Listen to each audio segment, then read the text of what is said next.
Thank you so much for joining us on 420 grams. ये आपकी जिंदगी में पहले कब हुआ है कि जब 4 बजे का बुलावा दिया है, 4 बजे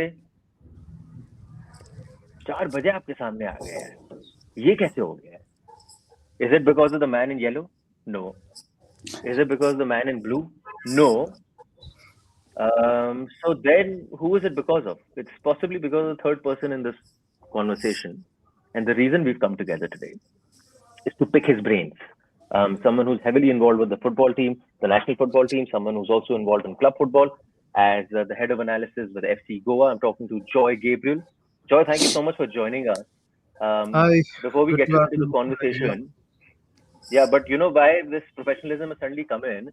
Because generally our modus operandi for getting together and preparing for a show is that time पे आ जाना फिर देखी जाएगी बातें चलते रहेंगे. You sir has sent us a 7-point list of how the conversation, what all to talk about, and we were like, whoa, this is next level stuff. Siddhant didn't know that you had sent it. He thought I had done it. So he was looking at me with a different set of eyes today, up until the time I told him it was you. So good to have you, Joy. How have you been, man? How's it going? I've been good. Good to have you guys here as well to speak about football. And like it's December, the best month of the year towards football, Yeah. domestic and international, as we prepare for the Mm-hmm. Asian Cup. So it's been busy months and just weeks before we start the preparation in Qatar. Brilliant, brilliant, Joy. I'll get straight to it, Joy, for all the people who are joining in and possibly will watch this later as well. The Indian football team over the last 12 months has picked up, they've sort of picked up a different gear. And it's not always results oriented. You can see in patches, you can see whether it's fitness, whether it's the way you're lasting for those 90 minutes, the intensity. In fact, Siddhant had said a very nice thing in our last show, which we did with Goramangi and Floyd Pinto, where we were talking about that game versus Kuwait and also the one versus Qatar, is that the Indian teams of the past would also run a lot. In fact, foreign coaches and players have gone on record to say that the Indian players do run a lot. But the impact and the intensity of the way this team is running is sounding a lot more or feeling a lot more on the field, as opposed to not giving space to the opposition, not having that empty space to suddenly break through. What have you noticed, Joy, in these last 12 months? What has changed from a statistical point of view, data point of view, with regards to this team? The character on the team, the fearless approach of the players, their willingness to not give up, to play under every score during the game, the ability of the team to bounce back after, because usually when you start a game, you want to press the first 10, 20 minutes. And then when Yes. they progress the first two, three presses, you think, shit, should I just go back and start from a mid block? You wait. But then you Yeah. don't give up. You try to win one ball, and then that one ball can, is one chance in the final third. And then after that, you put the opponent under pressure, even though they are teams which have the caliber to break the press. So these things, as we played against teams like even started with Kyrgyzstan, Lebanon, Myanmar, Vanuatu, Mongolia, all these teams, was a good experiment for us to have confidence in the team so that we could bring it on to the SAF, where we played Pakistan, Nepal, and these teams. And Kuwait was a big test in the SAF championship. And it was very helpful for us that we needed a team like that because they are very good players technically, both on Mm-hmm. and off the ball. And when we recover balls in the final third, it gives a lot of motivation for the teams because even the players in the back four, the defenders are motivated because usually when the offensive unit goes to press, the defenders are all ready to defend the long balls, and every long ball is one challenge where you have to win the duel. But now when the offensive players win the press, it's motivating for the back four and the team. Totally, the fearless behavior and the mentality of the team is much better to play against these teams. Sure, Joy. But from your expertise, what have you seen in terms of the data you collect, in terms of the kilometers you're running, in terms of the recovery? Have you seen an upward, ascendancy in these last? See, it's. I am saying 12 months because I'm seeing it happen on the field. For it to happen on the field in these last 12 months has been worked on way before that. So, what have you seen, say, in these last 2 years with regards to this team? The team has physically been in better conditions. The camps have been at least we had a lot of days. Before we played SAF, we spent 56 days together. And the team, Mm. Yes.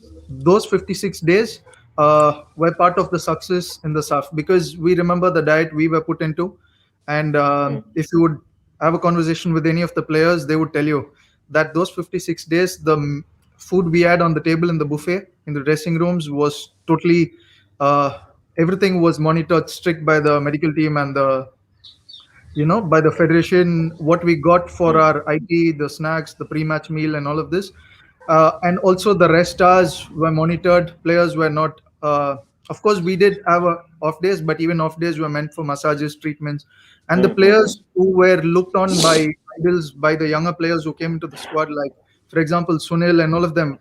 We had cakes coming up into the buffet 1 or 2 days in a month, and then they were thrown off immediately. And then Sunil used to tell the players, guys, 32 days more, 26 days more, 22 days more, and then I will buy you Uh-huh. guys the dessert after the meal.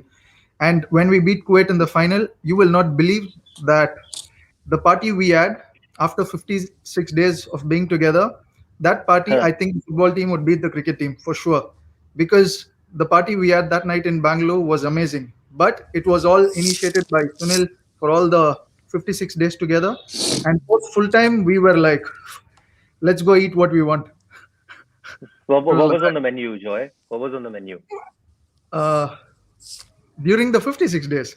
No, after the 56 days. That's what we're After talking the about. 56 days, Yeah. it was, oh my God, was pastas, all what you want, spicy food, biryani, desserts, 10 varieties of desserts, milkshakes, juices, whatever you want.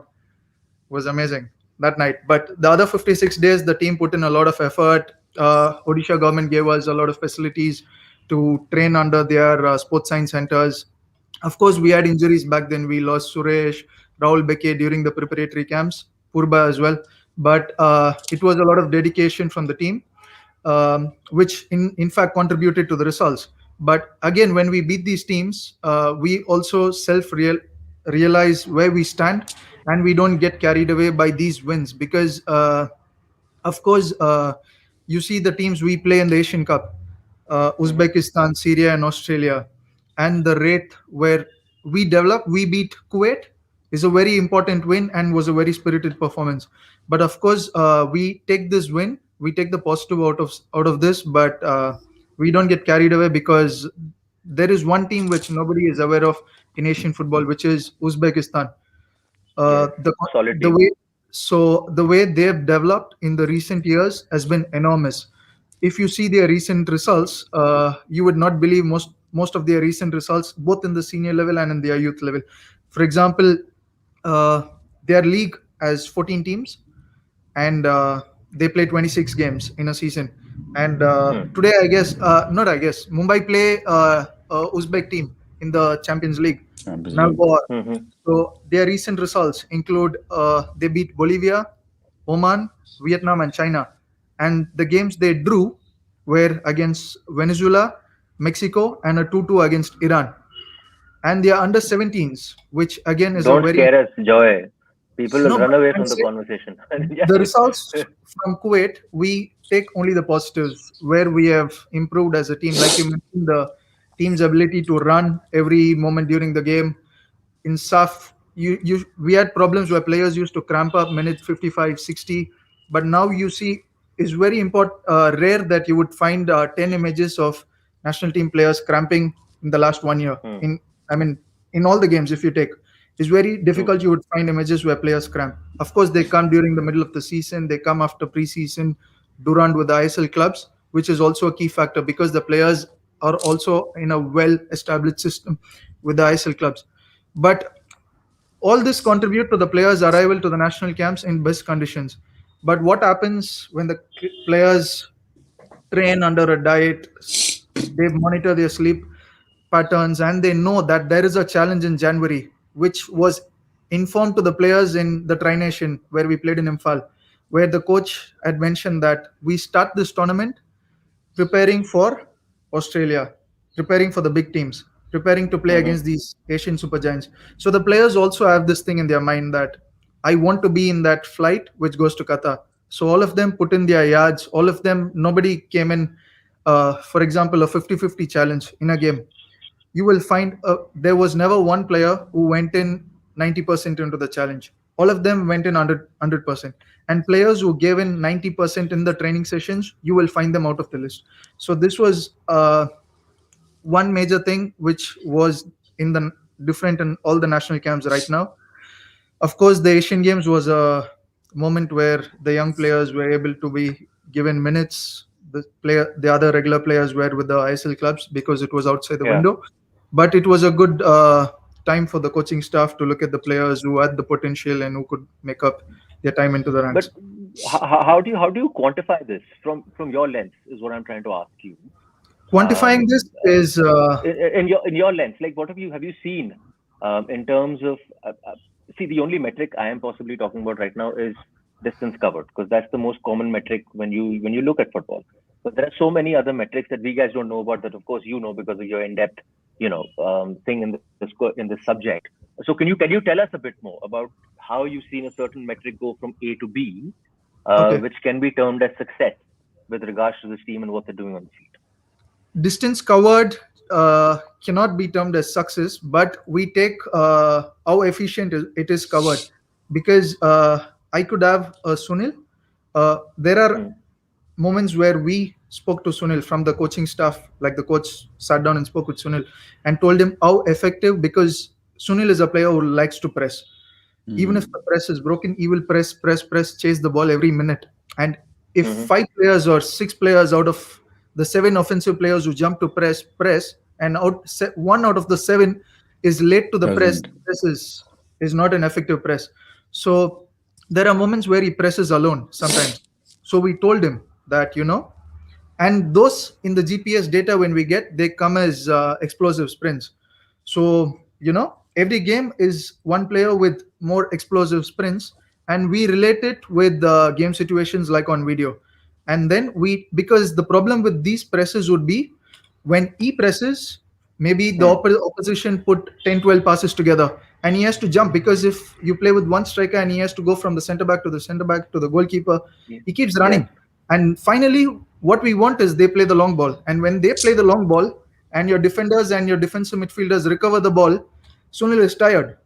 And that's the moment the opponent defenders also push up when they play the long ball. And Sunil has to come back walking because that's his recovery Yeah. time. And when he's walking back and we recover the ball, we want him to offer us spaces to An run again. option. So that's when he's drained out. So, with regard to distance covered, we don't quantify it directly to success, but we pick Mm-hmm. out where effectively we can use it. Like, fullbacks, maybe we have a fullback who covers usually 5 kilometers in the first half, but we see what's the problem. There's one game he's only gone 2 kilometers, and we kind of understand, okay, it's because he's more defensive, or the opposition fullback and the winger always put him under a 2v1 situation where he's too stressed. So we put these numbers together and we try to get an output out of these. And we try to sit down with the players and tell them that this is what can be done, and not to be judged by numbers exactly. Because Yeah. the Yeah. players also want to run because they want the numbers. Yeah. So there are players who come after the game and say, I do 8 kilometers, I do 9 kilometers. But Huh. as coaches, we How try and to what? exactly where it's How spent you and understand your space? Yeah. exactly. Joy, a couple of quick follow-ups to that. One is just, the way some of these sort of numbers are highlighted, even when Yes. because you're gathering some of this data live, and now broadcasters also display it. Do you feel that that can, in a way, be counterproductive in that sense? And secondly, what sort of difference do you see? Because you're also working, of course, with FC Goa, and it's great to see that cooperation between the national setup and Yeah. the top Brilliant. ISL side in terms of sharing you as a resource and all of that. But what do you see, like some of the efficiency of the running of the work that the players put in, the difference between domestic league level and then when you make the step up to the international stage? Okay, so this is very interesting because the average time a player spends on a ball in the ISL is not exactly the same on the international stage. There are Sure, it's areas more. where I'm sure. ISL is more creative. For example, I would mention quick restarts. because you have foreigners with experience in La Liga and all these top tiers, where you know that these players will are very smart enough, like players like Greg Stewart, Luna, Victor, the players who can just put the ball and start a set piece. These details are very informative for the players, but these are more in the Indian Super League.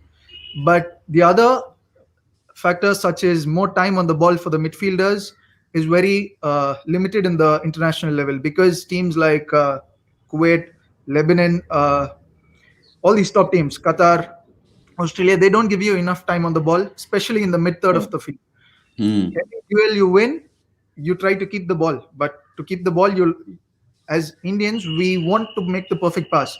So sometimes we say, just pass to the closest player, which is the most difficult for us at the moment, because we try to improve certain aspects, we lose balls immediately after recovering them. Yeah. And then we have to chase another 20-30 meters only to, get rid of the danger. But with this, the intensity in the international level is very, very different. So where midfielders who are box to box in Indian Super Leagues do 13, 14 kilometers or 12, in the international, maybe they do the same distance, but the contact, the impacts, the The knock, impact, yeah. the change of direction, the sprints are way too different, because the change of directions in Indian Super League can be limited. Maybe you Joy, keep the ball, you control the game, but in the international stage, every team comes to play that one game. So they play one game or two games in a FIFA window. So for them, it's a matter of win, it's a matter of 3 points and to go back. So it's never a game where you try to play and then you have time to wait for a next game. So you have to play a game, and then all of those teams come for the FIFA rankings. All of them, they want to play against bigger opponents. So every challenge for them is a matter of life and death. If I so can, that- sorry, quickly, Sorry, Venkat. just one more quick point on that. Joy, in your time with this, with the senior team now, have you seen international teams also looking at India differently? Because, like for example, Steamatch, like you mentioned, from March onwards, when we played the Tri Nation in Manipur, to now, even beyond that, has been trying various things, even in FIFA windows or in competitive international games. But do you see more and more other teams coming and facing India and saying, no, we are not trying anything. We are here to get our 3 points, and we are treating this as as we would treat any other top level opposition. No, teams show respect. The challenge would be more than the teams, the respect you win from referees, because most of the challenges you can win only with good personality and the way players react to referees. So and that comes with experience. Players, you can have a player like Sandesh who can make two fouls, speak face to face with the referee and not be booked, because that's the character of the player, and to speak meaningful things to the referee. You can ask with right to the referee. You can see a Sunil do that. But when referees see players soft with less personality, they get booked for one challenge. And this was how we played Iraq, because it's very strange, because you have a lower ranked team playing against a team which is ranked 70, India versus Iraq, and it's one game where the referees, both the teams are playing neutral. We play in Thailand, and it's very strange that you get two penalties in the same game. Maybe they can give one, and the second one was just one contact, but this wasn't a fair penalty. So the same, if it was on the other box, I'm sure they wouldn't give it for Iraq. They wouldn't give the same penalty against Qatar. They wouldn't give the same penalty for Australia. None of these teams. But because it's India, it's easier for the referees to do that. And when we played against Kuwait, this was the best referee. If you see this game again, the referee from FIFA was amazing. And the way he spoke was minute 3 or 4. I remember him showing his authority on Sandesh and all our players. Our player went down, the Kuwaiti player came for the box. He told them, come to me with respect. And this was very clear for us when we watched the TV footage. And we have the copy of the game from the referee's assessor as well, where you can listen to the referee speak. Yeah. So it was very interesting for us as analysts to see how referees value teams, because it gives an idea. And as analysts, we analyze the opposition. But as referees, when they come to a game, what is the analysis they do of teams? So Hmm. they do analysis of India, which was easy for this referee. So he knows India came to play against Kuwait, where we conceded three penalties from the last three games. Mm-hmm. So there was a we had a penalty against Malaysia, we had two against Iraq. So it was the same. So for the referees, it is easier. So in a box, okay, we can just give the penalty. We don't have any character which is going to come back at us. But they wouldn't do the same against Qatar or all these teams, because we know Hmm. when there was one foul for this push, we had maybe 9 Iraq players around the referee. But Yeah, you could see that together. so, as an Indian team, now the players understand. So they know how to approach the referees. They know after every tackle how to finish the tackle, which moments you make contact with the player, the moments where you put yourself into contact, you win the fouls, which tactical fouls you should fall in the trap, which tactical fouls you can avoid. Because against big teams, I say big teams because against these teams, the chances you get are limited. Yeah. So against Mm-hmm. Australia, Qatar, you might get one or two chances, Yeah. and they will make the tactical foul, because for them to defend this is the biggest thing. But if we put ourselves into getting this one tactical foul, it's just a yellow card for them. But we don't win Hmm. another chance, easier chance. So we tell the Yep. players that there are moments where the players have to continue play, try to progress, even though it's a tactical foul. There are moments where they should go down on the ground. And in this aspect, the team is becoming more mature over the last few months. Joy, वैसे one of our listeners, Ranbir Soni, has the perfect advice. He's saying referee को रोज सुबह good morning भेजो कब से पहले. But that's such a good point. Referee I'm block trying कर to देगा भाई टूर्नामेंट से पहले. कर दे ब्लॉक. हमारे कौन से, हमारे पास इतने लोग हैं, हम भेजते रहेंगे हर सुबह. We'll have enough to send every day. Joy, I'm just trying to understand from where you are. So you told us about distance covered and the importance of distance covered and how you should view distance covered. What I'm trying to ask you is, what are the things you're compiling in training in 90 minutes, and then what all are you going through with the coach in terms of an assessment or in terms of a build-up, whichever one you would like to take. So you could take us down into what exactly are you hitting, what are you looking for, because for the layman, हमें क्या है जी, आपने वो GPS West पहना हुआ है. Now GPS West is telling you this, that. So we don't really know the intricacies of it. So what are the important things you're looking pre-match, and what are the things you're looking at post-match when you're analyzing the same games? Well, the pre-match physical preparation is totally with Luca, who's a strength and conditioning coach. Fantastic. So Luca does the assessment in the gyms, the morning screenings. So usually I would just brief down first how the schedule in a normal day goes. So the players wake up, there's the screening for them with the medical staff and all of them. And after that, they go for breakfast. And after breakfast, there's meditation and they have gym session where the coaches are there, Mahesh Gauli, Stimich, Luka, all of them are there. And after gym, the players come for lunch, any treatments. They have rest from 2 to 4 p.m. in the evenings usually. And then we go to the training session.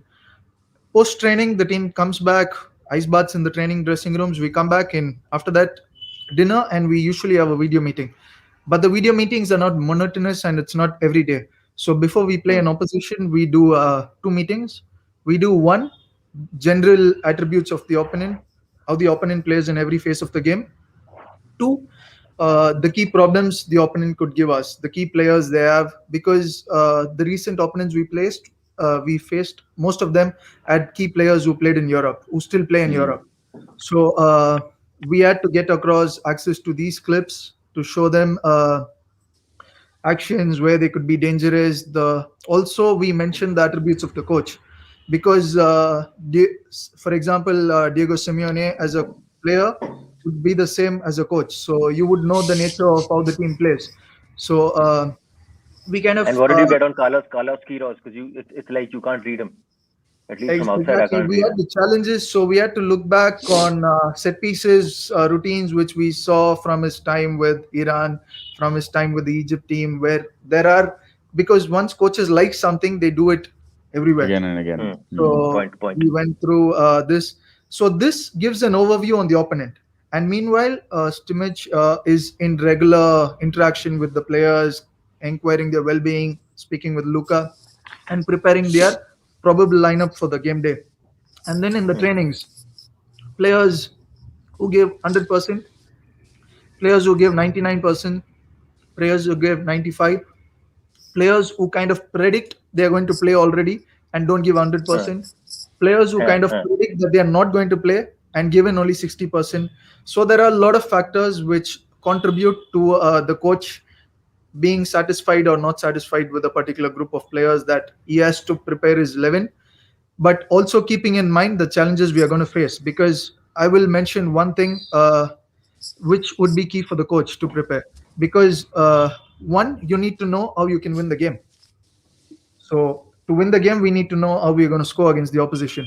And to score against the opposition, we need to know how the opposition usually concedes goals. So when we have information on this, we prepare, okay, so they struggle from the flanks and we need to kill them on the flanks. Okay, what do we have on the flanks that we could use? Because to play with two left footers, one inverted and one just to cross, because the pool of players we have right now is fantastic. I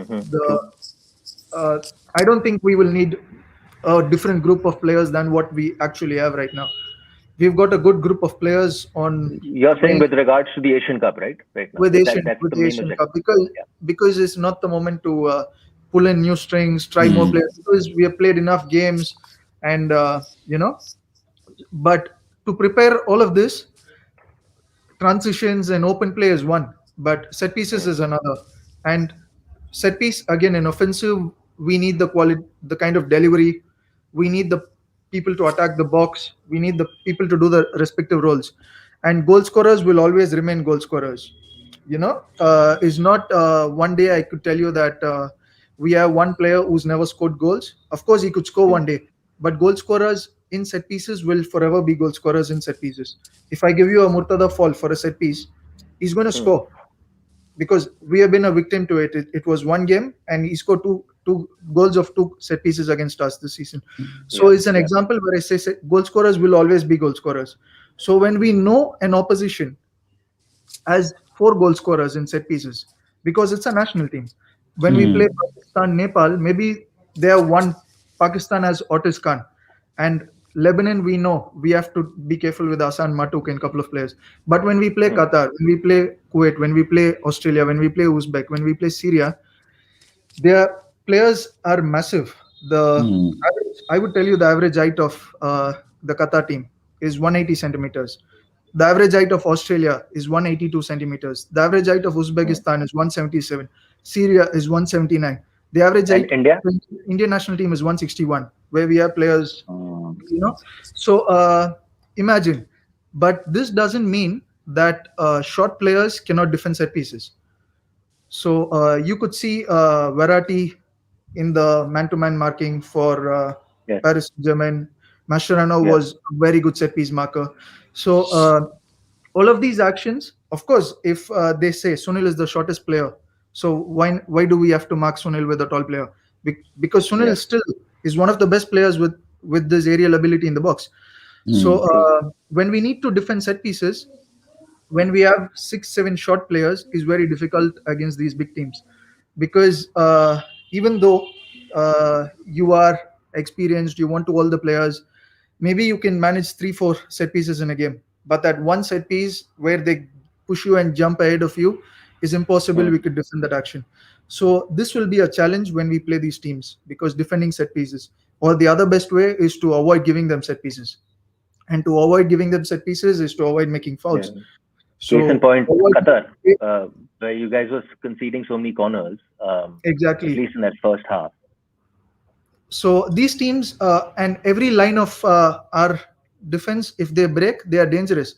So if they break the first line, we think, okay, we have 2 lines more. We have the midfielders and the defenders. And if they beat the midfielders, we think, okay, then we have a line of 4. But we don't want to give them time to get closer to a box. So it's better, we think, we make the foul at half pitch.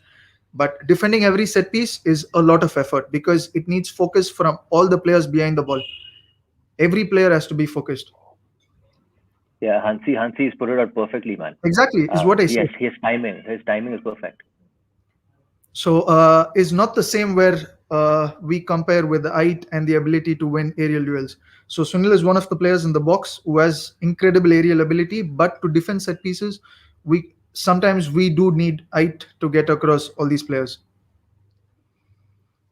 Is there a particular, like, from what I've seen the team play, and we've been seeing the team play, is that the coach likes playing 4-2-3-1, and he's very flexible sometimes. It could turn into, the 4-4-2, but how your 4-4-2 shapes up is very different. More or less, you have that one guy in front, that's Sunil, and then you have it could be a five-man midfield also at times, and how they interchange. Would you put it down? Is there a set particular formation which you see, which is the coach's favorite?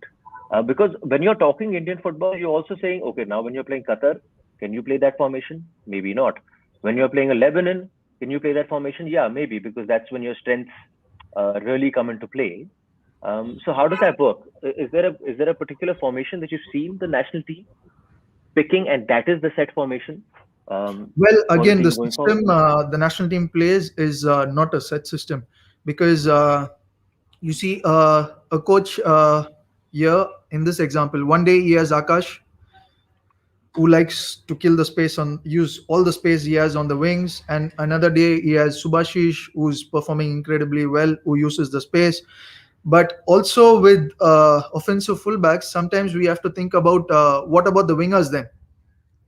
So if Hmm. you ask Akash to attack every time on the flanks, you need to have your wingers to play in the pockets. And when the wingers who play in the pockets don't have the ability to receive on the turn in the pockets, it kills a lot of, Hmm.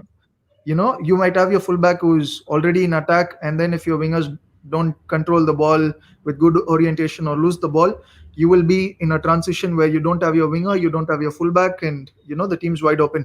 So of course, like every team, one of the fullbacks are in attack, the other three defenders in the line Yeah, of yeah. four will balance and cover. But Hmm. like you mentioned, what happens in these situations in a 4-2-3-1? Sometimes the role of an inverted fullback plays comes into play where the fullback drops in, E- because in modern football, people set pieces, but the other key area would be transition, and Hmm. transitions are every minute because you will lose and gain the ball every action. So we are very particular now on what happens when we lose the ball.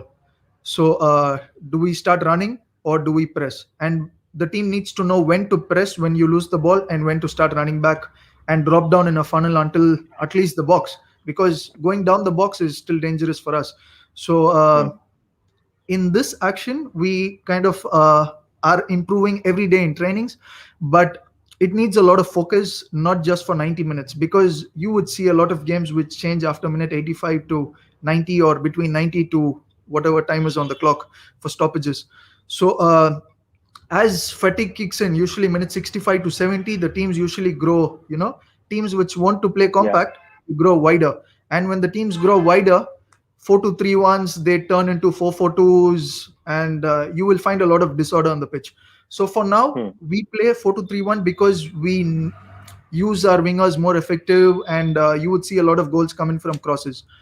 But there are games where we think 5-3-2 or 5-4-1, whatever could work, but it's solely up to the coach, because coach Mahesh and the coaching staff, all of them work tirelessly to prepare for these games. And some days they say let's play a back five. Some games they come up with, they see the opposition, they see more than 3-4 games of the opposition, but it's very difficult to say. The problem is where in ISL you know that this is the opponent you're going to play. Yes, yes.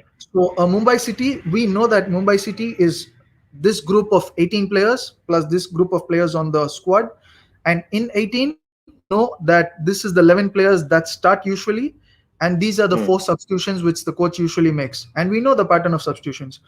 But in the national camps or when we play on the international stage, we don't know which is the 30 players the team's going to bring until the team puts a list online that they have started preparations.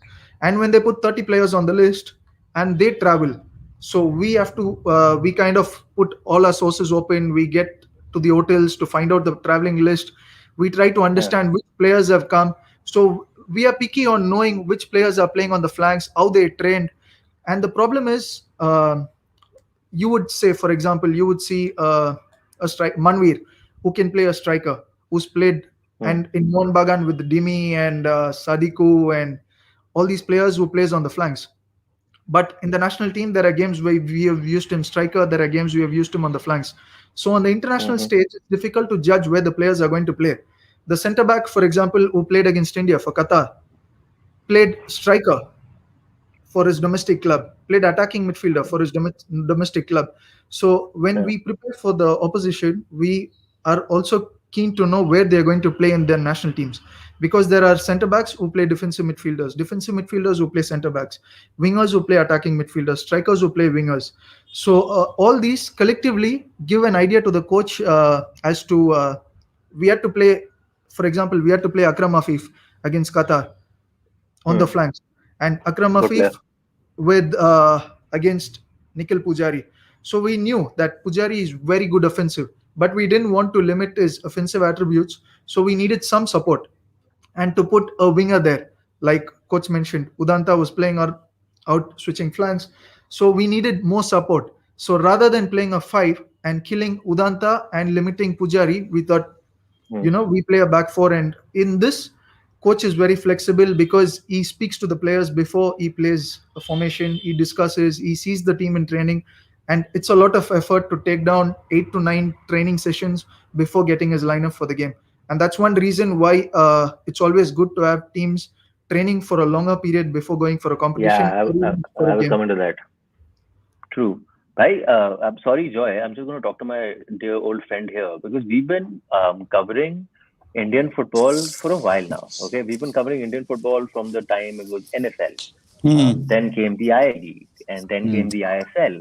And I'm not saying that we've rarely come across, and possibly because we're not that in tune, week in, week out, we've rarely come across someone talking about football the way you are, the Indian game the way you are. And it's so refreshing and nice to hear that. Annie bhai, and this is for all the analysts out there. Joy is not the only one. There's so many others who are working with your ISL teams. That bhai, the level of I am just imagining the level of preparation, not just for the national team, level of preparation for a club game, for it's just immense. Like you're always on trying to get data on the opposition, or you're always on trying to analyze what your team's done post a game. And it's so good to see that, man, because that is the level of detailing Hmm. that helps you get that extra 0.5, Yeah. Yeah. 1%, 1%. Yeah, yeah, absolutely, man. I mean, like Joy is pointing out the differences between teams are, okay, we're not talking about now India and Australia, but in general, teams that are playing against each other on a regular basis, the differences between those teams are reducing. And with technology and with smart people like Joy getting into the game and giving their entire careers to the game, they bring in different approaches, different methodologies, different metrics, like you were talking about. When you were receiving coaching, I don't know if you were getting that kind of real time feedback on. नहीं Joy हमें एक अंडा मिलता था और एक दूध मिलता था हमें और केला on a good day. चलो जी बच्चों. So obviously a lot of this has changed, and even when he's talking about, like, every action you win or lose possession of the ball, but the end result of a game, it's not like a cricket game, right? Every action doesn't lead to, or most actions don't lead to a goal. Those goals happen on very specific actions when Yes, perhaps the things yes. that you have worked on the training pitch are you are able to execute them in the manner in which you have envisioned, and with all the other factors, of course, that go into it. So in that context, of course, it's great to see, particularly that at the club level this work is going on, and a lot more of that needs to happen, so that players are also used to receiving. How you receive feedback is critical to how you grow as a player, or in whatever job you do, right? So you might Yeah. have all of this analysis in place, all of these kind of feedback loops in place, but until the players are used to accepting that feedback, incorporating it into not just their training programs, but their philosophy on how they want to approach. It's Uh, also the language you use, ना भाई कि आप players से Absolutely, जबान yeah, में yeah. घुस पा रहे हो कि नहीं.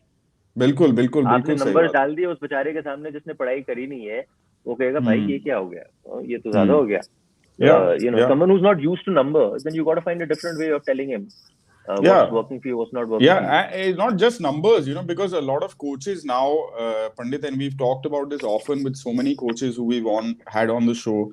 Uh, Coach education is now becoming more and more standardized in a sense, right? So coaches also come like sort of like MBA graduates with their own Yeah. jargon and their own language, which a boy who's grown up playing in Mizoram or Manipur or even Punjab has no idea what you're talking about. Yeah, not used to it. Yeah.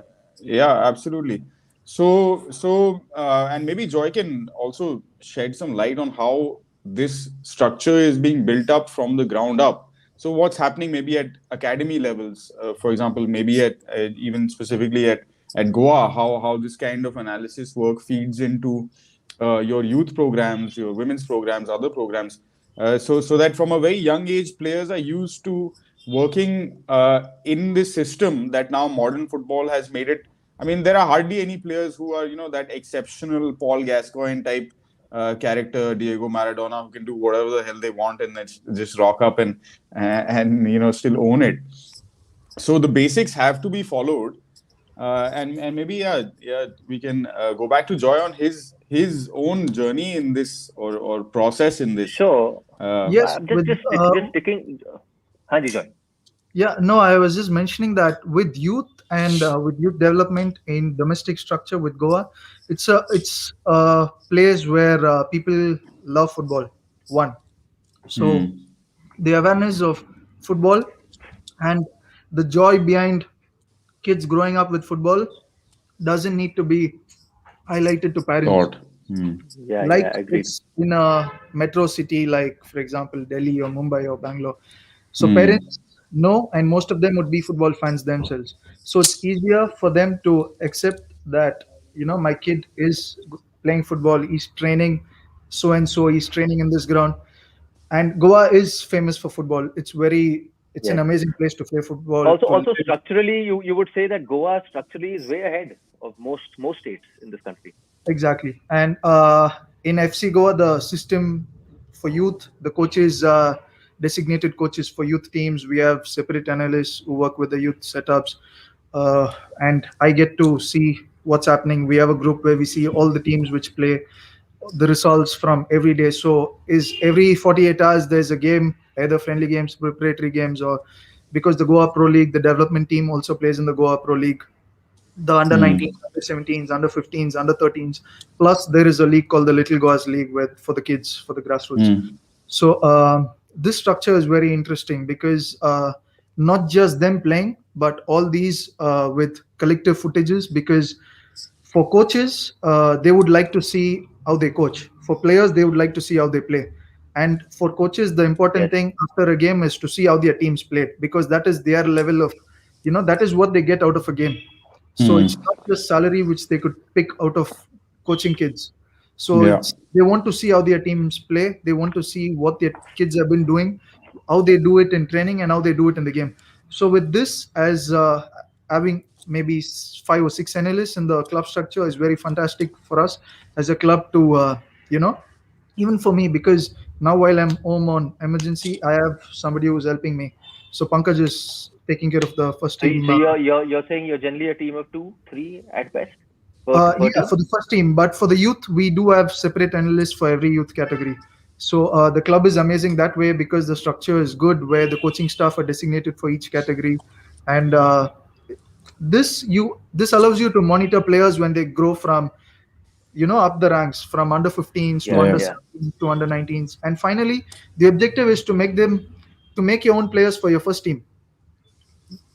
So in this way you would see Bryson and a lot of Goan players in the first team, and this Hmm. happens not just one season, it happens year after year, year after year, and Yeah. this is a big reward, and this is a testimony of hard work from youth development. So like this, for the national team, I would always say that the greatest thing ever was the Indian Arrows. It was Hmm. amazing. So Yeah. if you take the national team now, every player in the national Hmm. team or every Hmm. player who's top in the market in Indian football in ISL market, from Anwar to Jigsin to everybody was part of the Indian Arrows. Mm-hmm. So that was a massive step for youth, for connecting the players from youth to professional football. But of course, we don't have Indian Arrows right now, but that would be Yes. something really great because every player who played in there, the under 17 World Cup squad to Indian Arrows are now doing good in the I League clubs, because I League and ISL clubs. Because right after this, you would be confused if I asked you which is the connecting bridge between, under Yeah. 23s to the national teams. So this is where the ISL clubs play a big role now, Are you because they are are you their are youth. you Yeah, true in terms of when you're analyzing domestic players, you're dependent on a lot of video footage. You're dependent on stats, numbers, that tell you a lot of things. And with regards to the Indian domestic setup, I'm not just talking ISL. I'm talking about players below that. It's still not organized, if that's the right way to put it. Some have, some don't have.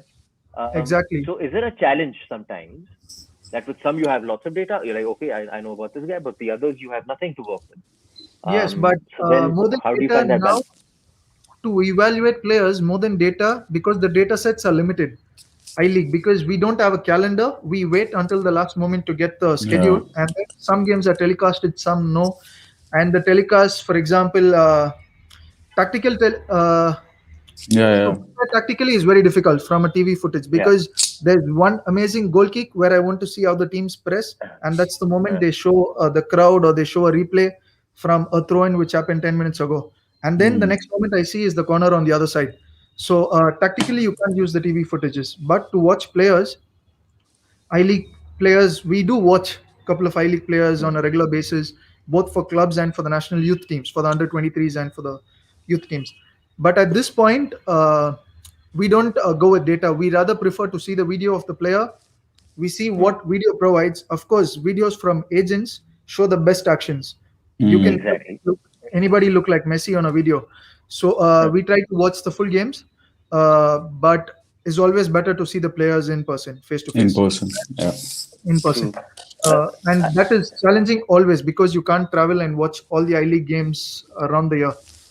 Joy, So Joy, yeah. in that sense, is the role of a scout and a video analyst kind of like connected, or even overlapping in that sense? Do you have scouts anymore, or are all of you analysts now? Is it like has the job title kind of changed? no, And more are than there scout, still a lot of crossovers who go with instinct as opposed to data? And then there are some who go with data as opposed to instinct. you can use data, but you can use data for a striker who's scoring 15 goals in a season, not just one season. Who's one guy who's scoring 15 Again and goals for again. the last 5 years. But for a guy who's scoring 15 goals just one season, maybe 10 non-penalty goals, it's fantastic. But then we need to look at the player. We need to watch one game sitting in the stadium to see what he does with the ball, what he does without the ball, you know uh, because there are players with a lot of quality who can change the game only with one action of theirs. They can be Mm. Yeah. walking for 80 minutes, but with one action they can change their games. But of course, as a team, when you think, you are football is more than that one action, because you have to fight for the other 80 minutes. All the actions, the other 80 minutes, you will lose that player. It's like you start the game with 10 players, because that Mm. one player is not going to be giving you a lot of effort while the other players are running. But that one player can win you a game, one set piece, or maybe one action of that player. So it's a balance. But this balance, the character of a player is not shown by statistics. Numbers don't show you the character of a player. So Mm. numbers will tell you 20 passes, 30 passes, 20 progressive passes. But to evaluate the character of the player, we need to watch the player. We need to take feedback on all the players in the dressing room, because one player without character in the dressing room can kill the entire dressing room. So you have 28 play a group of 28, and 27 are amazing, and you have one guy who's a problem, can be a big problem for the team. Because finally, you need a team with where everybody is a family together. Yeah. You mentioned that one player who has a good season scores a lot of goals. The first name that came to mind was that boy who scored a lot of goals in the I League. Vidya, Yeah. I forgot the full name. I'm sorry. I think he was the highest goal scorer in the I League, and I think Bengaluru FC, Kerala Blasters, and so on. And I haven't heard of the boy ever since.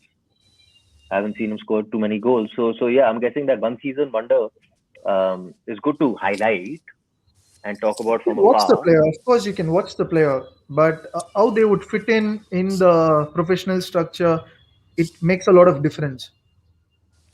And Hmm, hmm, consistency. hmm, This is why a player like Pritam Kotal, who's played so many years, is still first choice in Kerala. So consistency is very, very, very, very difficult. And when you have consistency, you don't have to look at numbers, because you know that this player, even the worst day of that player will not be, a tragedy. His worst yeah, game will but not be a tragedy. But there are players who will have a fantastic game, and 2 games later they will have one poor game, poor performance, where you start worrying, is this guy the same player I signed for? So but also when you take strikers, everybody is going to ask how many goals he scored.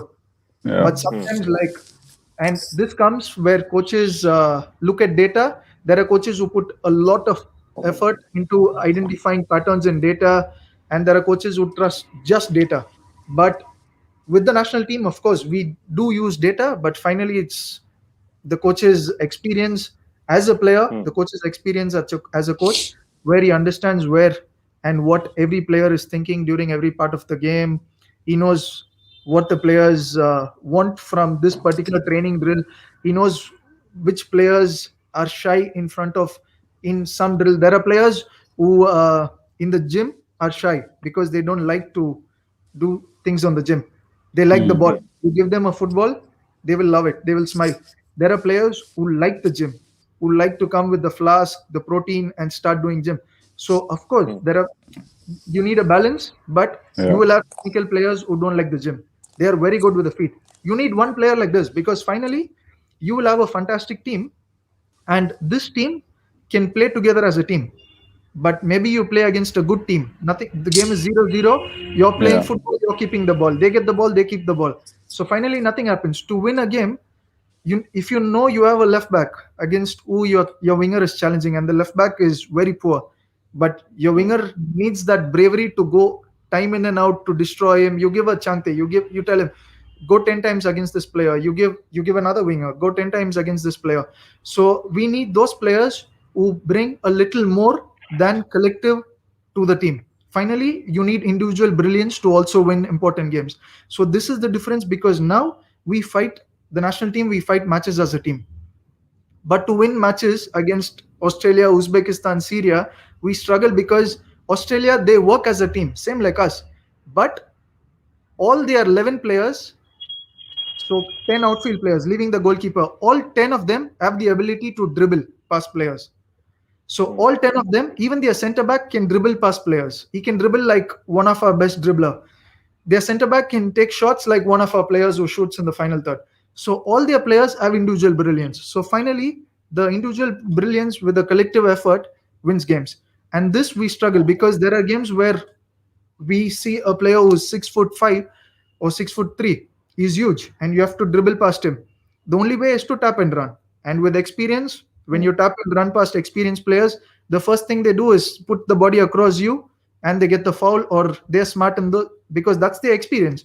So when this happens, the young players, 2-3 times when you can't, because when you go to a game, what you see, what data tells you, you're a winger, you're going to play against a 30-year-old player, for example. Again, the age of Qatar has 9 players in their squad who are above the age of 30, 32, 33, 34, 31. But hmm, data will tell you you're playing against a right back who's 34 years old.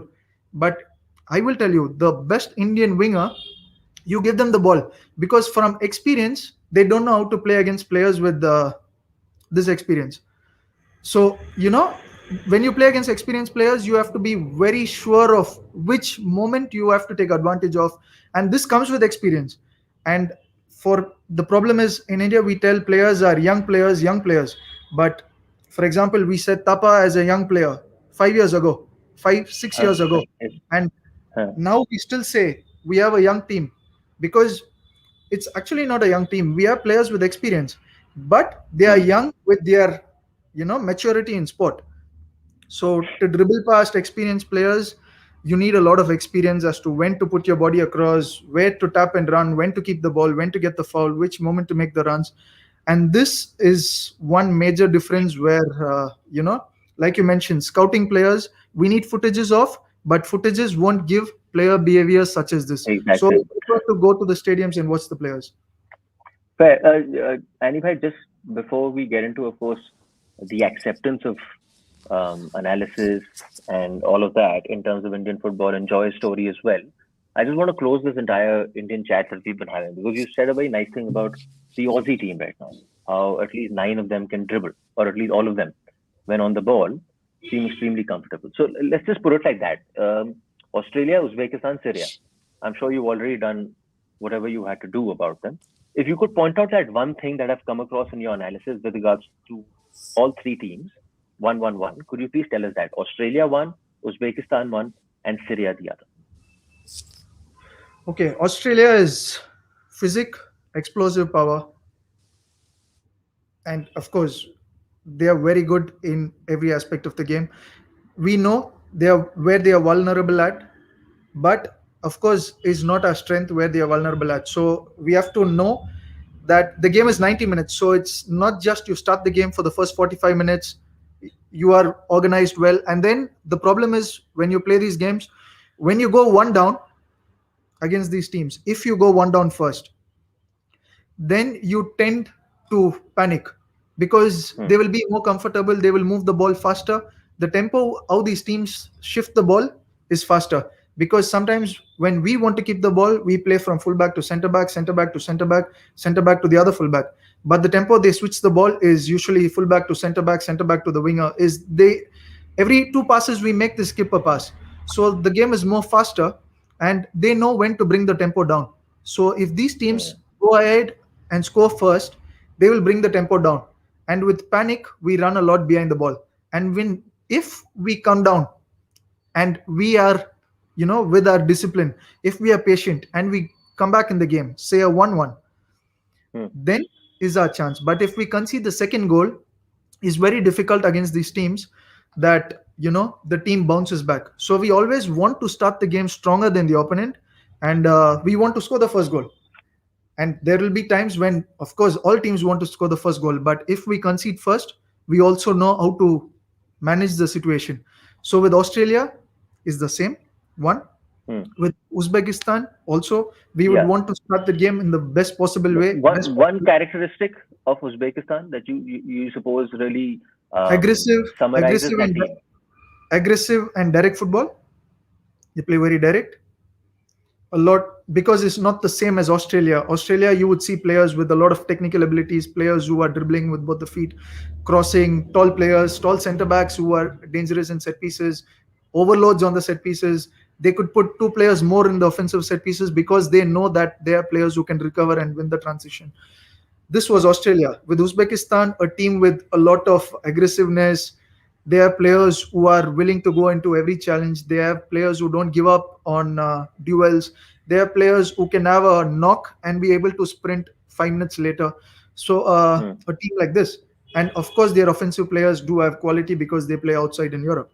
Syria is an opposition which we are familiar. We have seen them play across our teams. Is another team which is physically well. But Syria is one game where we think we would, if we get points out of the other 2 games, Syria is a good opposition where we could consolidate our team's, character, where we can show them that we would play more we would want to keep the ball. Because, would you say they're level with us where we are in terms of not just technical ability but tactical awareness, with Syria? I could say yes, tactical awareness, but to remain at the same level of focus for 90 to 100 minutes of a game, we are still not there. But we have to get there, and we don't have time for that because it's just weeks from the competition. And we would still try to focus every minute, because you can defend a fantastic game. We can be in the lead for maybe 80 minutes, but how we finish the game from minute 80 to 95 or 100 is key against on big competitions. Because finally, it's not about Syria. Is the same. Even if we played Myanmar, is the same. We could get into the lead ahead, because you would remember how we played against Malaysia. The goal we scored against Malaysia, we started off, we score, and then we were fighting. They score, we scored again. The ball in the line not given, and all of this. So to fight back is possible, but how we fight back? Do we fight back when the opponent scores? Do we get crazy and all of us start attacking and then we concede the other one? Because then the game is done. Because uh, the thing is, numbers again. This is the truth. People finally would see numbers because we read the comments on Indian football after a game. So we see the comments.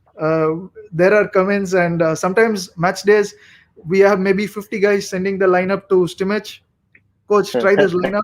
I get 10. The person in yellow is one of them. He's also So sending. I get couple of messages about the lineup and all of this. But finally, when we get done with the games, we see the comments. Of course, as a fan, I would want to win every game, and the players, they want to win every game. The coaching staff, the effort is so real that everybody puts in what they can.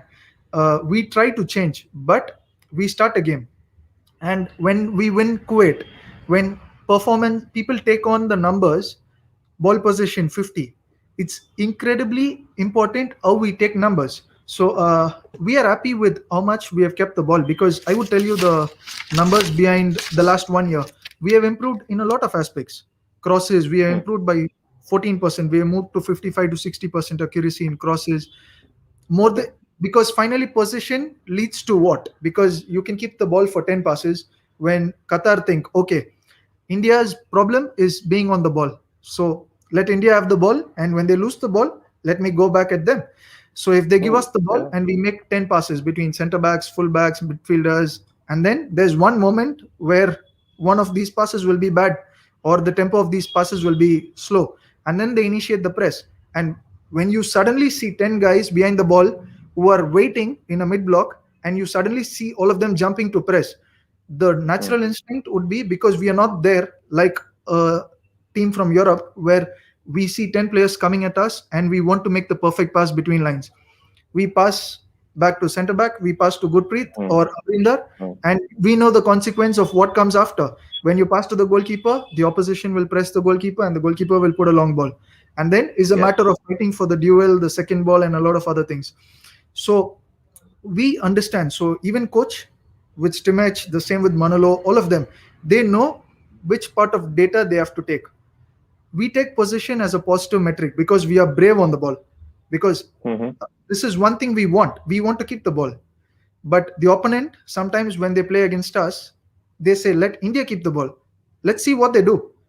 Because we can keep the ball in our pitch. In the final pitch, to keep in the opposition's pitch, we need options, we need movements. So this is something which we are improving on. And the goal we scored against now the last game against Kuwait, if you see, was a fair play. Kuwait gave the ball to Gurpreet on a fair play. Gurpreet was a pass, left-footed pass, again opened. In 3 passes, we arrived to Manveer, who scored the goal. So it just takes 3 good passes to arrive to the opposition goal. But 3 good passes with good body position, good weight of the pass, everything was perfect on that. So even if one pass is little slow, it doesn't make the same action. It doesn't bring to the end product of the same action. So with this, the percentage of progressive passes, percentage of final third entries, which have gone up from 45 to 47. Could you tell us in a list like what all exactly? So you said well, corners, I just have 14% some metrics I could tell you, because the others would be meaningless to explain. So progressive passes, we have improved. We have gone over from 69 to 72%. Final third entries against higher ranked oppositions and against teams which have a better success rate on the international stage. Because finally, FIFA rankings can be deceitful as well. Because you see Thailand, you see a Malaysia who are 140, Kuwait. So these rankings could also not give you a definition of what the teams are facing.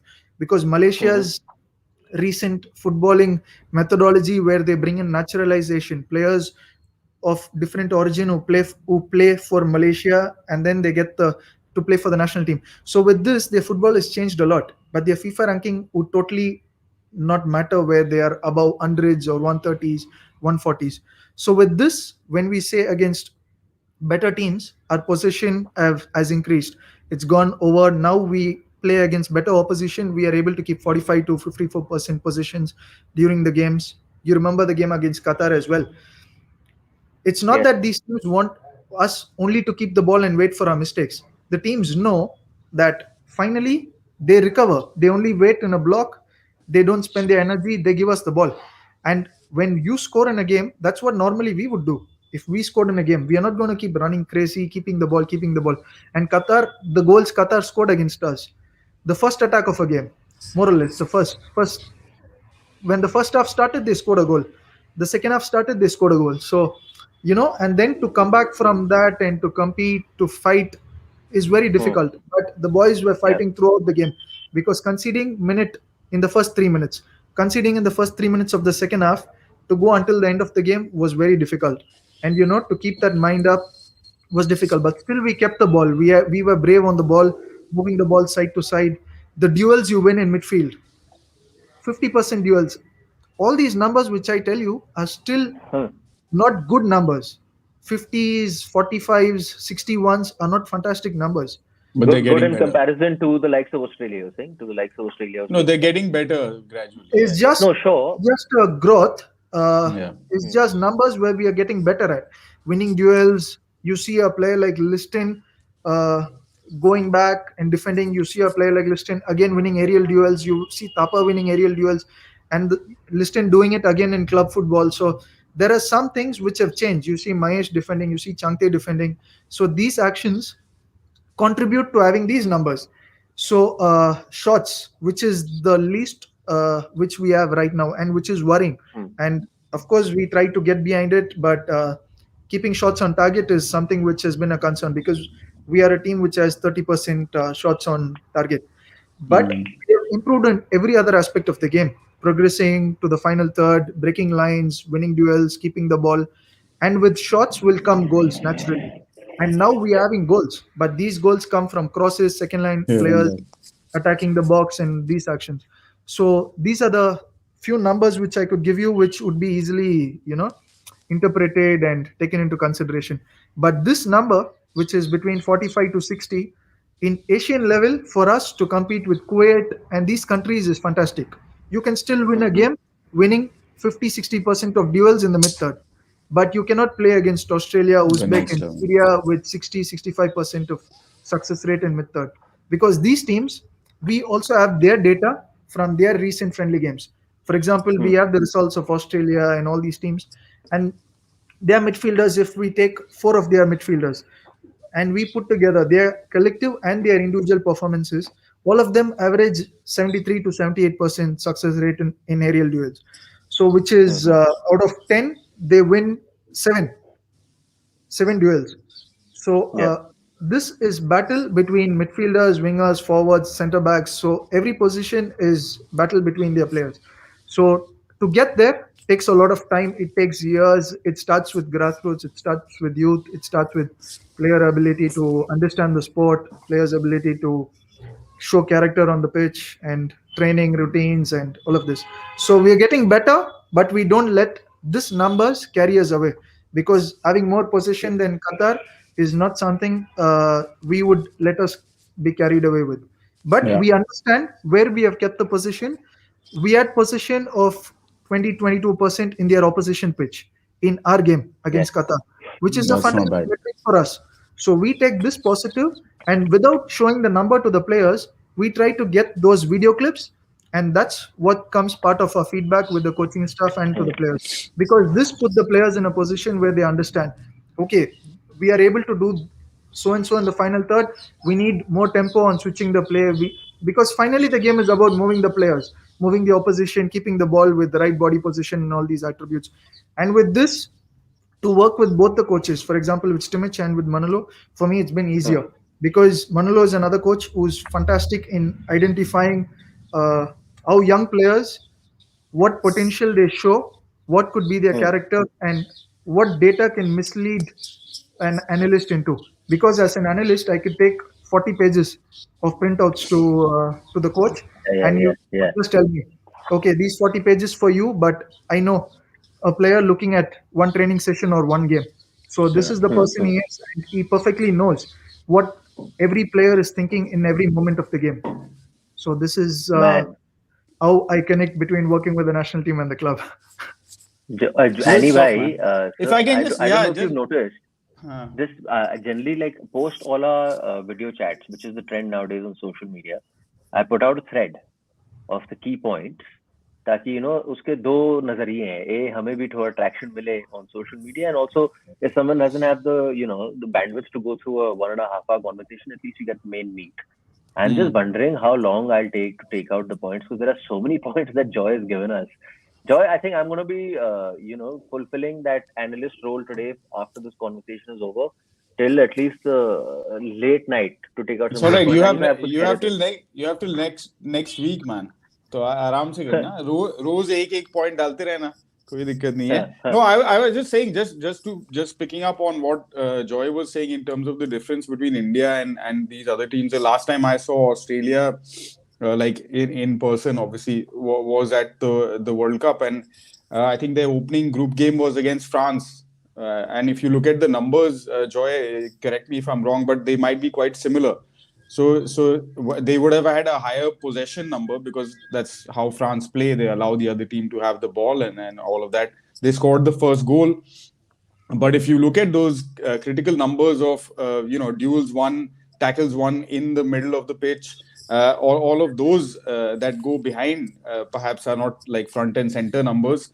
They would reflect the same kind of gaps that are between India and Australia at this point. So just to kind of put that into, and their running numbers are also similar, even though they have much more developed technical abilities and many of their players are playing in Europe, etc., etc. The gaps still remain, and then how the other team reacts and the kind of ebb and flow in their intensity, in their pressing, all of those things also that game just stood out in my mind based on what you were talking about. I just wanted to sort of bring that up, but it's been great listening to you, man, and Yeah. getting a sense Yeah, of what's but going on. before we let you go, Joy, uh, because हमारा बस चले, so we won't let you go. We'll keep you here. What got you into this? When did you get this kida of analysis from a different lens, of course, how you're looking at it? Because see, I work a lot in cricket as well, and this is a two-part question. The second part being the acceptance to this kind of analysis, right? Um, Sometimes there's just so much there for one to pick out. Like you mentioned, Manolo knows exactly. Cut, cut, cut, cut, cut. ये देखा, ये मेरा काम हो गया. What is the acceptance to data? Do you still sometimes face resistance? Yeah, this is not how you analyze the game. For me to analyze the game, I'm going on the pitch. I'm seeing things myself, and then what my experience and my mind tells me, I will still do that. Is that trend changing? Are people being a lot more accepting more with what you bring to the table, saying that this is the way to look at it as well? No, the thing is, coaches would want all the information about an opposition, like it's A to Z, all what you find. Even if I find a tweet about one player in the opponent whose wife or girlfriend puts that the player is on a holiday, or Huh. the player has a newborn baby, so we Yeah. we kind of try to understand, will that player be available for the game? So this is the level of detail when, for example, we play Kuwait or an ISL club. For me, it's always my job to follow everything what's happening around, every news, every media.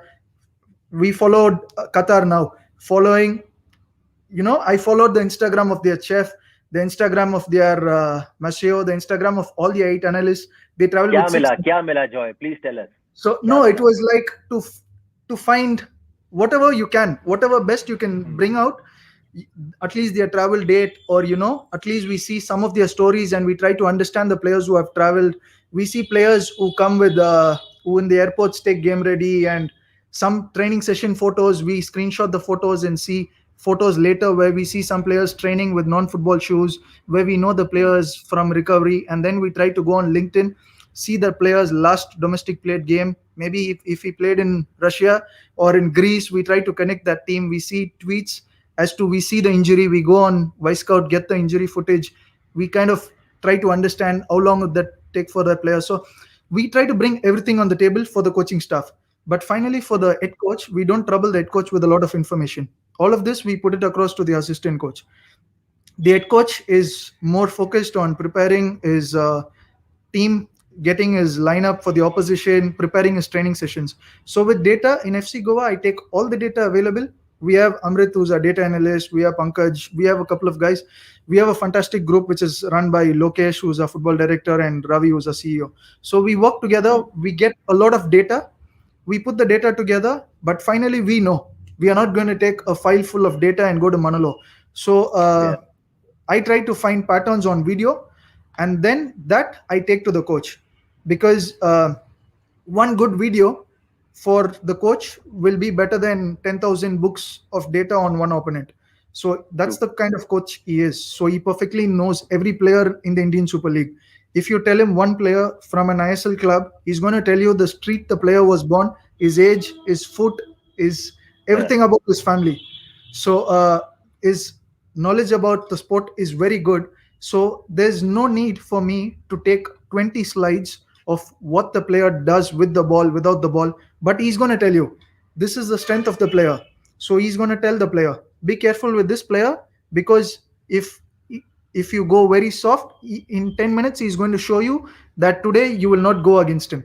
So this is from the experience he brings to the team. So for an analyst, for me, I'm not going to tell Hmm. the coach that, coach, data tells me that the opponent is very dangerous from crosses, because we know the opponent can be dangerous from crosses. Every game can, you can suffer from crosses. But Yeah. the thing which adds value to him as being an analyst is, one, he wants the analyst to understand perfectly what he wants, and that starts with the strength is for the analyst to have played football. So some days we play football too. So when you play football, Yeah. he likes you more, because for me it's been my 4 years now with him. So Yeah. he respects you more when you play football, when you have knowledge of the Couldn't sport. agree more. Couldn't agree more. So it's not the same, just bringing the laptop and telling him, coach, see this, there is one action I want you to see. He's gonna, you know, not be totally happy about it. But when you play football, he respects you more. And when you play football with him, he cannot take defeats. He competes in a game to win a game. Hmm. And when you play football, is the same what instruction which he speaks to the first team players, which he speaks with us, body position. And when we play and when I get a pass and we lose it, the corrections he makes to you will be the same corrections he gives the players. For example, we Yeah. played in Imphal in Sana's turf. So I remember him telling body position, first touch, fix the defender and pass. And I was like, Yeah. strange, because these things are things I should have learned from a coach when I was 10 or 11, you know. Yeah. But these things are the things he's coaching players when players are 27, 28, and players are playing ISL. So Already this in the is, national team in some cases. or even in the national team. So with Stimich is the same. The passing drills which we do, there are days where coach stops the passing drill, because the passes you will see are the same tempo where you see in a school. And then when the training session is stopped, and then the players are emphasized on why a pass has to be with this weight, that Mm. because a pass with a good weight can break a lot of lines, you can progress forward. The weight of the pass Yeah. determines a lot. And then the next Totally. repetition of the same passing drill seems like you're training a European team. It's faster. You know, you see the contact on the ball is firm. You listen to the sound of a Mm. passing drill and you know that this Yes. is a good team, or Yes. this is, a team which suffers. Totally. So with that, for me, it's been a good, joyful ride with the coach as well, in terms of statistics, data, videos, linking them up together. Yeah, and from Perfect, Joy. from the national team perspective, I think it's a good thing going into this tournament that now the support staff, and Steamach was pointing this out the last time he was on our show as well, that it's not just about the head coach, the entire support staff, everyone is going in it together, right?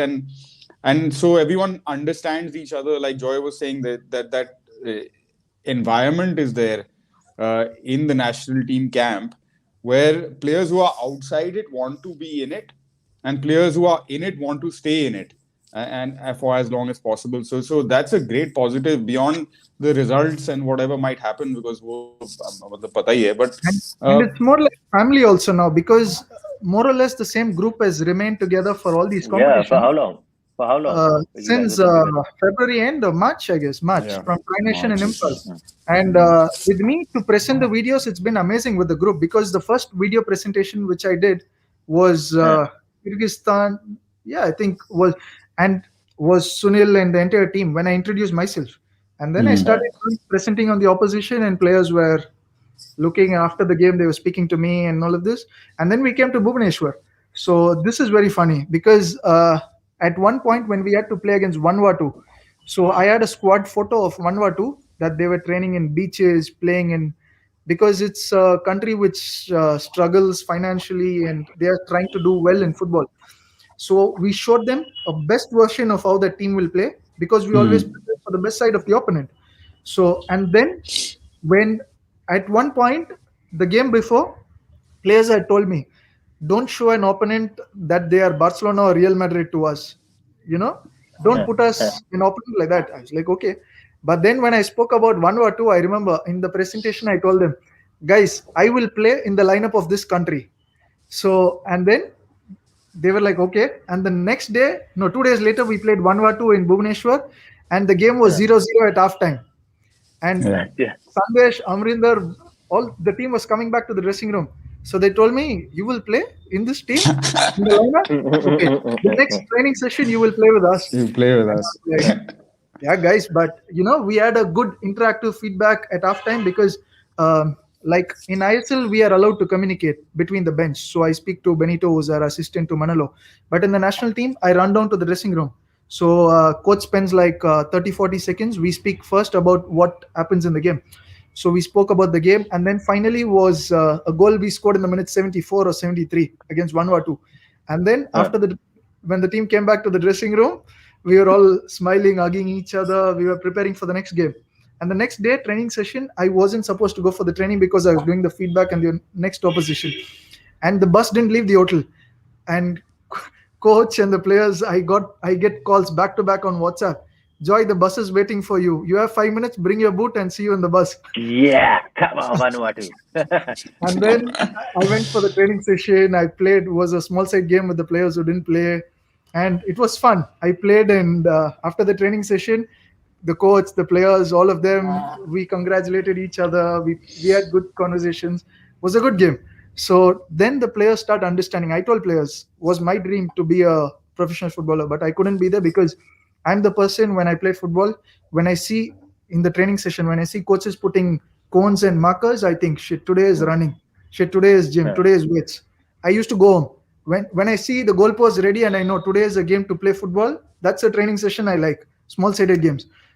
Yeah. So I used to tell the players, because you have a lot of technically good players now, but like Simich mentioned, on the international stage, we are still far beyond in terms of explosive power, muscle strength when compared to these Asian teams. So that's one area which we would try to improve on.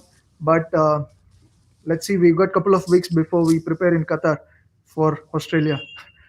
Joy, it's just I'm telling you. So, it's been a lovely conversation.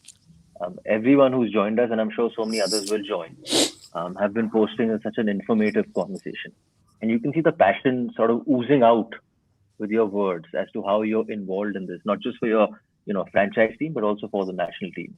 So, thank you so much, for coming and for being so open with whatever you got with regards to the opposition and also your national team. आपने एक बड़ी अच्छी बात बोली, तो मैं I'll end the show with that. Long back when I was working for a channel and we do broadcasting, so we work in sports broadcasting.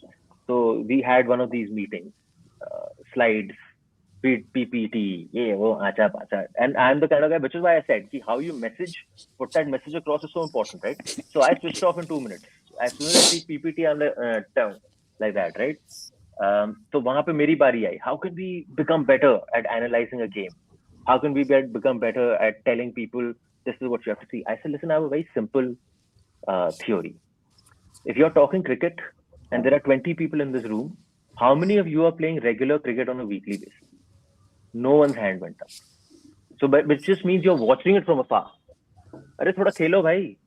जिस भी level पे खेल रहे हो, you will get those nuances of the game, and then you'll be able to put yourself in that seat and be able to pick out what's happening in front of you. Because eventually, once you go at a higher level, it's just the consistency. the level of execution just keeps on getting better and better, but it's the same pretty much. Just that level of execution is on another level, robotic to a sense. But Joy, thank you so much for joining us. हमारे पास दरख्वास्त आए हैं कि please keep on getting Joy as much as you can for post-match analysis. I just want to tell people it'll be a little difficult because Coach T-Match will, from wherever he is, throw a bazooka at us and destroy the show if we ask the analyst to come with us post the game. But whenever you have time, Joy, prior to the Asian Cup, we'll of course take the required permission and we'll try getting you once again in terms of your preparedness for possibly the biggest tournament in a long time for the Indian team. Annie bhai, anything you want to say before we say goodbye? See you soon, Joy. Okay. See you. Yeah, Good to we'll see you soon, man. guys. Joy. Bye-bye. Thank you so much, Joy. Thank you so much Yeah. for joining, and Bye. hope to chat with you soon. Bye bye. Yeah, bye-bye.